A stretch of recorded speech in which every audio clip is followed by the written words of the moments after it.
Name is Esther Mwachukwu, and these are the top stories. Retired general claims air crash that killed ex-chief of army staff Tahiru linked to terror financiers.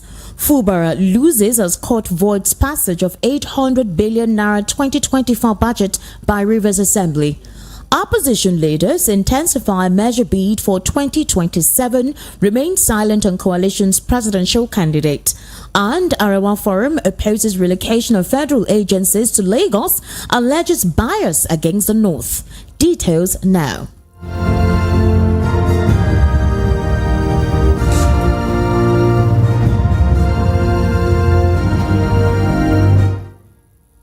The world news at 6 begins with a general officer commanding one division of the Nigerian Army, Major General Danjuma Ali Kefi, retired, calling on President Bola Tinubu to probe the air crash that killed former Chief of Army Staff Lieutenant General Ibrahim Tahiru. Ali Kefi, in an interview with This Day, alleged that the crash was linked to terror sponsors. He lamented that the Chief of Army Staff and 11 senior officers died in a suspicious plane crash, and the matter was swept under the carpet as a full report of the crash investigation was not made known. Ali Kefi said that Tahiru devised a strategy to end terrorism in the north, part of which was infiltration of terror groups and the instigation of crisis among terror leaders, which culminated in the elimination of Boko Haram leader Abubakar Shekau by rival terror group Islamic State for West African Province. Part of the strategy was to also cut off the oxygen of terrorism, including funding and logistics, and to take down terror financiers. Tahiru and 11 senior military officers died in a plane crash in Kaduna when the aircraft was preparing to land at the Kaduna International Airport. The crash also killed the crew members. Ali Kefi, who had been billed to receive the late army chief as GOC 1 division in Kaduna, pointed to the sudden change of time for Tahiru's trip to Kaduna, the change of aircraft, change of airport of landing from the military airstrip to the Kaduna International Airport, his landing in a turbulent stormy weather, and the ear-shattering explosion that occurred before the crash. He also pointed to the fact that there was no crater or impact on the crash area, noting that the bodies of the passengers were flung out of the aircraft and burned beyond recognition long before the aircraft came down, a strong indication that there was an explosion. The ill-fated crash involved a Nigerian Air Force plane. It occurred near the Kaduna International Airport in bad weather. Tahiru, one of the victims, was on his way to Kaduna to attend a personal parade for army recruits. Meanwhile, the Federal High Court in Abuja earlier today voided and set aside the presentation and passage of the 800 billion naira 2024 budget by a group of 4-member legislators in the state led by Edison Ehie. In a judgment delivered by Justice James Omotosho, the court nullified the signing of the budget into law by Governor Similai Fubara of Rivers State. Justice Omotosho also ordered the state governor to represent the budget to the legally constituted House of Assembly under the Speaker, Martin Amawule. The judge also quashed the withholding of the House of Assembly fund on the ground, declaring that he had no constitutional power to do so. The presiding judge restrained Governor Fubara from frustrating the House of Assembly under Amawule from sitting or interfering in the affairs of the House. Justice Omotosho also voided the governor's redeployment of the clerk and the deputy clerk and ordered both officials to resume office immediately and unhindered. He also directed the Inspector General of Police to immediately give adequate security to the Speaker and legislators loyal to former Governor Nyesom Wike. The judge also barred the National Assembly from taking over the Rivers State House of Assembly or accepting or treating any request from Governor Fubara. Justice Omotosho also ordered Governor Fubara to release all money standing in the credit of the House of Assembly to Martin Amawule. The judge also upheld the suit filed by the Assembly and Amawule against Fubara, which sought an order injunction restraining the governor from frustrating the Assembly under his leadership as the Speaker, amongst others. Now, opposition political heavyweights, including political economist Professor Pat Utomi, 2023 PDP presidential candidate Atiku Abubakar, Labour Party's Peter Obi, and New Nigeria People's Party Rabiu Musa Kwankwaso, are engaging in talks with shareholders or stakeholders for a potential measure. The measure is aimed at clinching power from the All Progressives Congress in the 2027 elections. The Coalition of United Political Parties National Secretary Peter Ame, along with Utomi and Atiku's media aide Paul Ibe, made the latest revelation. You do recall that Atiku, after the Supreme Court upheld President Tinubu's win in the 2023 election, proposed a measure to challenge APC's reign. The former BP said he is committed to remaining active in politics and called for a united front against the ruling party. Former governors Kwankwaso and Peter Obi, both eyeing the 2027 presidency under New Nigeria People's Party and Labour Party respectively, have signaled their intent. Labour Party's Presidential Campaign Council spokesperson Yunusa Tanko recently said the public is wary of old stock, especially politicians like Atiku. When asked whether Obi would contest the 2027 elections, he said that one is sure, there is no ambiguity on that. Professor Patutomi, leader of the National Consultative Front, disclosed plans to establish a new political party, which will be a departure from the current trend of hastily formed parties.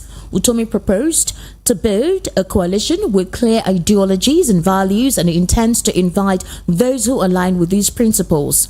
Utomi engaged with opposition figures including Atiku, Peter Obi and Kwankwaso. He revealed plans for an all-inclusive stakeholders meeting at the end of January and the recruitment of 10,000 volunteers per state to build a community-based political movement. Atiku's media aide Paul Ibe confirmed the ongoing measure talks. Meanwhile, the Arewa Consultative Forum has expressed its disapproval of President Bola Tinubu's approval for the relocation of the headquarters of the Federal Airport Authority of Nigeria and some departments of the Central Bank of Nigeria from Abuja to Lagos. The ACF, through its National Publicity Secretary, Professor Muhammad Baba, described the move as a deliberate plot against the northern region. According to the ACF, the decision to relocate certain federal government agencies from Abuja to Lagos is perceived as part of a disturbing pattern of actions taken against the interests of the North and other parts of the country. The forum raised concerns about the potential negative impact on Northerners and characterized the decision as an antagonistic move. The ACF cited a viral letter from a contractor, Afsatol, requesting the relocation of the project for the refurbishment of airport rescue and firefighting vehicles from Katsina to Lagos as an example of deliberate attempts to shortchange the northern region by the federal government agencies. While fans stated that the relocation followed comprehensive consultations with stakeholders, including unions, the ACF called on President Tinubu's government and the National Assembly to intervene, urging the agencies to reconsider their decisions and explore alternative means of addressing the alleged overcrowding in offices. The forum also warned against relocating projects from Katsina to Lagos, emphasizing that Katsina was a designated location for the project based on the original scope of work. I actually have via the telephone to actually talk on some issues, specifically pertinent issues which I read on earlier, and I have Barrister Evans Ufeli. Barrister Evans Ufeli is a political, social and national affairs commentator and analyst. He's also a practicing lawyer. Barrister Evans, good evening and welcome to VOP World News at 6. Good evening to you, sir, and good evening to the listeners. Thank you for joining me this evening. I do know that you want to participate in the ongoing match between Nigeria and Guinea-Bissau. However, I am so sorry for having to disrupt that plan, but don't worry, you will go back to the game. The game is for 90 minutes. All right. Yes. Barrister Evans, let's quickly talk on Fubara River State. Apparently, you heard me reading on all the jurisdiction that the court gave earlier today. Do you find that disturbing? Well, yes. The judgment from the Federal High Court today against Fubara is one that came with mixed feelings, given that matter has been a protracted one, and both sides have their own supporters. Okay, both sides, I mean the weakest side of it, the Wike and the current speaker side of it, and Fubara and his current chief of staff and the four lawmakers who remained after 27 defected. Now, part of what I said at the beginning when this crisis started is exactly what the court have ruled on. I did suggest at that time that it is not safe for 4 members to pass a budget. It's not safe because that wouldn't have been quorum. Okay. And also the fact that so many constituencies would have been cut off as a result of that. Okay, that what he needed to do was to allow for the process to go through, declare their seat vacant, let INEC contest election, and after INEC contest election, then when you fill up the seat, you can now present the budget. Because the constitution already gave the power to the states to also spend 6 months into the previous budget for this. So the court today have said that the Fubara acted like a tyrant. But Barrister Evans Ifeli, don't you think that the court really cut off all the powers of Governor Fubara? They actually, if you go through what the court actually asked Fubara to do, they said Fubara should not interfere in any proceeding from the members. Also, that the presentation of the budget he did earlier is null and void. They said he's going to represent the budget again. They also asked that every fund being withheld, right, should be given back. They said that Fubara had no constitutional power to withhold the fund. He also voided the governor's redeployment of the clerk and deputy clerk. He also asked the Inspector General of Police to provide security to the Speaker as well and the clerk of the House. Also ordered Fubara to release all money standing and give the credit to Martin Amawule.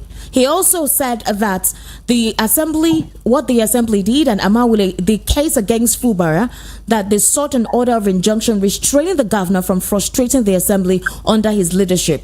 They also asked that Fubara at this point in time, at this moment, is being restrained from ever having to interfere with any dealings with either the clerk, with the speaker, or even the other members loyal to Nyesom Wike.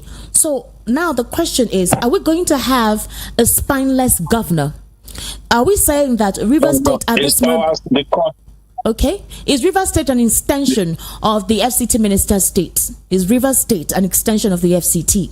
The court did not cut the powers of the governor in any way. It's because they have meddled with politics in governance. That is why you are looking at it that way. Okay. Under the law, the governor have no right to interfere with the powers of the National Assembly. Okay. Under the law. Okay. Yes. It's just because what our politicians practice is the fact that the National Assembly have become an apron strings of governors, and they have become subservient, unfortunately, to governors. Otherwise, the doctrine of separation of power, okay, is that the legislature, the judiciary, and the executive are separate entities.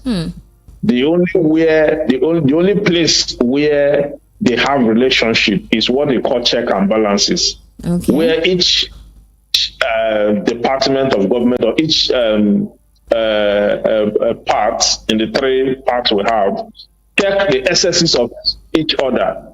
The legislature having the powers to check the executive through impeachment, and then the executive having the power to check the judiciary through appointment and others, and then the judiciary having the power to check both of them through judicial review. Okay, so that is the doctrine of separation of power, and that is the way governance is supposed to be on the strength of the doctrine of separation of power and on the strength of merit. But in the case under reference, the legislature have so debased themselves in ways that they look up to the executive for sustenance, and because they look up to the executive, what the court just did now is to restore the powers of the House of Assembly, the legislature of the states, and say, you know what, the governor in the first place have no right to interfere in their business, and that is the truth. Okay. All he needs to do is to present the budget and leave that place. The House will not deliberate on the budget, independent of the governor's influence. Make their execute and do whatever they want to do, and pass him if he meets the standard. Okay. You understand? So the court have not done anything new by asking him not to interfere with the powers of the executive, because ordinarily by law, and by the dictate and tenets of democracy, the governor ought not to interfere with legislative engagement. All right, Barrister Evans. All right. But because we have mixed politics and governance now, we are not seeing clearly any longer. All right. The court have not come down for Bara's power. Okay. All right, thank you, Barrister Evans. Now, let's move on to this, where a British court has dismissed an appeal by President Bola Tinubu's administration and upheld the ruling of Justice Mary Claire Mulder, who earlier authorized Louis Emovbira Williams to take $21 million and approximately £20,000 out of Nigeria's central bank account with JP Morgan. Okay, now this is basically what the story is all about. The application of the defendants is dismissed. That's what the court said. Mr. Williams is a British Nigerian citizen. He had sued the Nigerian government in the foreign court to report the abuse and fraud he suffered at the hands of Nigerian authorities, including the repressive secret police, state security service, following a business deal that fell through.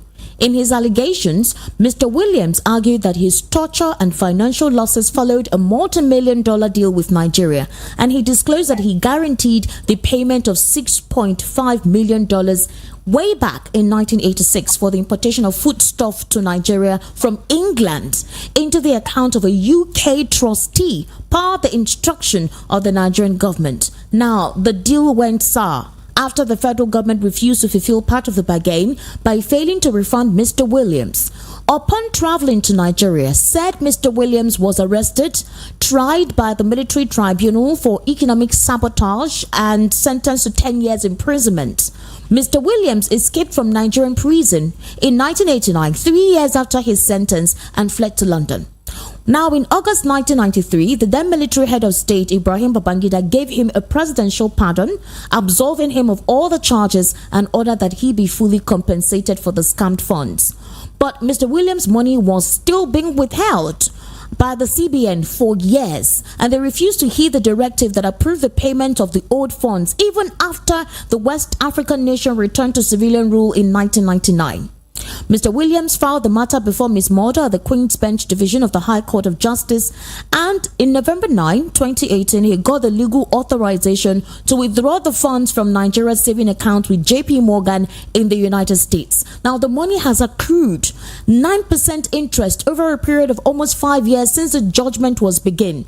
Now, in an attempt to wriggle their way out of it, that is the CBN, in an attempt to wriggle their way out of making the payment, the CBN countered the ruling that Nigeria was a sovereign state and was not subject to the orders of other nation. Justice Bright ruled out Nigeria's immunity plea as too weak to stand, asserting that Mr. Williams' business deal with the Nigerian government involved funds that got transferred to a trustee who is a UK citizen in a UK bank.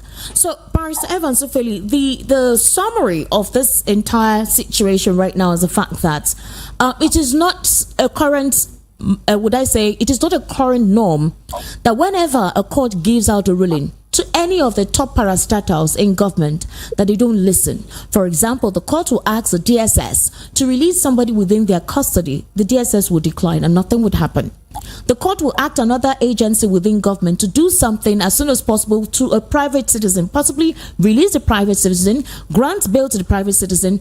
An example is the case of Nnamdi Kanu, and you see that they don't respect court orders. Now, at the moment, what is on ground is the fact that the UK court rejected this administration's sovereign immunity appeal, and they allowed the SSS victim, the William guy, to seize 21 million naira from Nigeria's account with JP Morgan. So the question to you, Barrister Evans, is how far back have we started this practice, and how do we look to these international communities? Yeah, the cases you have just compared with the one under reference are not the same. Okay. This case dates back to 1986. Yes, I just read it out. I think I started following this case in the year 2001. All right. Okay. Upon the return to democracy, where having gone through all he went through, even the Nigerian government had at some point given him pardon. Yes, and they did after his incarceration, and after he that escaped from Nigerian prison and left the country and all that, and went to Britain and filed a case to have that fund upon the current issue that the pronouncement has just been made. You see, the details of this matter is one that is long-standing. Okay, the Nigerian government have their own grounds as to the making of that agreement that went awry. Okay, if you look at it critically, the details of that matter is that the judgment creditor, okay, yes, who is a Nigerian Briton, he also contributed to part of why the government have not been able to adhere strictly to is it because he escaped? Is it because he escaped? Could that be the reason why the government stalled? Not escaped. Not escaped. I think if you look at the details of the contract itself. Okay, the deal from 1986. It was even before 86, around 85 when the contract was signed. Operation and commencement was to commence in 1986. And the fact of the case were so large that, not like the Nigerian government did not provide its own counterpart operational facility for the transaction to proceed. But part of the fact was that there were some intervening factor at the time. What were the intervening factors? There was some intervening factors in the details of the contract were that the contract was signed without the terms properly understood by parties. But the man, when at the time, there was a case of fraud. There was a case of fraud within the same circle, because at some point the Nigerian government had paid certain money to some other persons making representations in the name of the adverse party, in the name of the party so-called.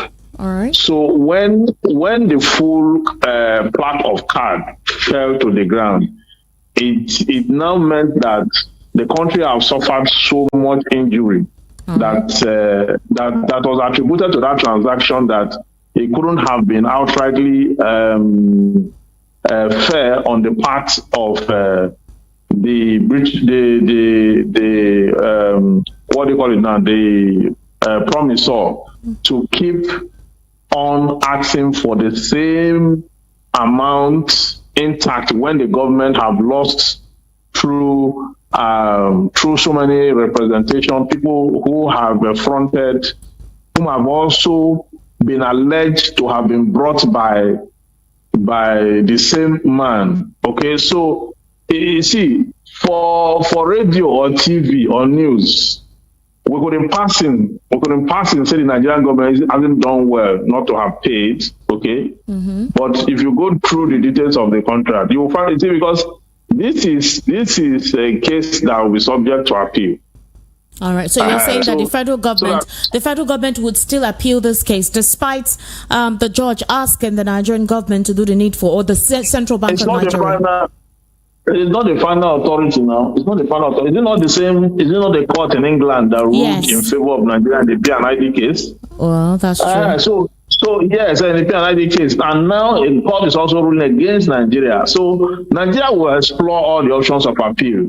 I'm not saying they shouldn't pay, but before you pay, you explore your options of appeal. Okay, so that it doesn't just look like anybody that come out from anywhere and say there was a contract sometime with some government, military government, and therefore that military government foiled the contract, and therefore Nigeria has to pay. By the time we start to pay everybody that comes out, so many people will be coming out that you have to be paying till you finish your resources. But Barrister Evans, what the summary of this entire thing is, there are similar cases like this, where you have the Nigerian government along with some private individuals, where you see cases like this where the private individuals are not comfortable with the transaction. You see the federal government play the fast one, possibly in this instance because the person doesn't have the political clout or doesn't have the backing of some top big wigs within government. You see some of these cases, go under. They either arrest, detain, the DSS. You see all manner of cases come. They cover it up with several things. The summary of this entire case is the fact that it has dragged on too long. And in the Nigerian government's instance, they didn't do the needful when they were supposed to. Because when this man came to Nigeria, the first thing they did was to torture him, detain him, and put him through a lot of psychological stress before, he was given a presidential pardon. Esther, you see this case, this matter we're discussing on radio. We are discussing it to the public. I need you. I don't know how the VOP management will see this, but I need you to let's have a date to discuss this matter in full. We cannot think. We cannot. Yes, okay. We cannot. Nigerians need to understand the undertone. Okay. So that we don't put everything there on the basis of allegations. All right. You understand? Because the details of this case is out there for the public, and I know radio is to set an agenda. Okay, and I know the listeners will go and dig deeper into the history and the origin of this matter. Yes, that's why we're having the conversation. So I want, So I want us to have a date where we'll take it from the origin. All right, and then break it down. The origin. Yes, right, because by the time we now get to the conclusion, the listener will not know whether the Nigerian government did right or whether the courts have done the right thing or whether who did what, when and how. In that case, we now have a robust discussion. It's not a matter you bring with another case subject matter like we are doing this night, evening. You have to boil down, take it from the historical antecedent, the date that contract was signed, the terms of the contract, the operational part of the contract, who did what, when and how, at what point was there a breach, and how did parties respond to the breach under reference? What is the governing law and all that we have to spell that out. Evans, promise me that on Sunday, the political spotlight, we're going to have a conversation on this. Is it possible? Thank you very much. I'll be very glad to come for that. All right. Thank you so much, Barrister Evans Ifele. I sincerely do appreciate your input on the World News at 6. Thank you very much. You're welcome. Now, just before we wrap up the news at the moment, I would say the Nigerians are glued to the television, currently watching the Super Eagles match with Guinea-Bissau. Well, the Nigerian Super Eagles released their own starting lineup to face Guinea-Bissau today. They're seeking at least a draw to advance from Africa Cup of Nations Group A. Pesero is sticking with the same 3-4-3 lineup that he adopted against Cote d'Ivoire in the last match. Guinea-Bissau versus Nigeria live is definitely already on the moment, is ongoing. Stanley Nwabali of Chipa United maintained his starting position in goal following two stronger performances against Cote d'Ivoire and Equatorial Guinea. Olayuna will move to left wing back and Bright Osai Samuel, a right back, will start the competition for the first time. Calvin Bassey and Semi Ajayi will be paired in central defense by Kenneth Amiruo.